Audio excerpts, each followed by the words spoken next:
আমার কাছে আমার অবস্থিতি আমি আসছি স্যার এটা আপনার কাছে যে একটা এখানে আইসিইউ ডায়ালিসিস সেন্টার এবং অ্যাম্বুলেন্সের ব্যবস্থা হসপিটাল থেকে এবং স্যার এটা তো আপনি ডিস্ট্রিক্ট মিনিস্টার আপনার আপনার কাছে আসছি আমরা অনেকদিন ধরে আন্দোলন করছি হাসপাতাল জেলা পরিষদের চেয়ারম্যান যদি মার্ক করে আমাদের পৌরসভার পক্ষ থেকে অ্যাম্বুলেন্স করার জন্য আমাদের অনুমোদন করে জেলা পরিষদে আমরা চিঠি লিখেছিলাম ডিসির কাছে আসলে বললাম আমি রিসিভ করবো না আমি এমপির কাছে ঠিক আছে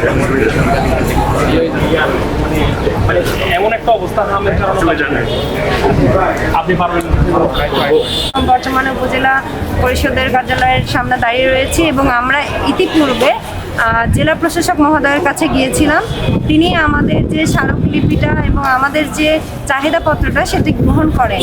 অতঃপর আমরা উপজেলা পরিষদের এখানে এসেছে এবং আমরা আমাদের এমপি মহোদয়কে পেয়েছি, সে আন্তরিকভাবে এটি গ্রহণ করেছে এবং আমাদেরকে আশ্বাস দিয়েছে অতি শীঘ্রই অ্যাম্বুলেন্স এবং জটিল যে ধরনের সমস্যাগুলো রয়েছে সকল সমস্যার সমাধান করার চেষ্টা করবে। আমরা ছাত্র সমাজ তার প্রতি চিরকৃতজ্ঞ। ধন্যবাদ সবাইকে।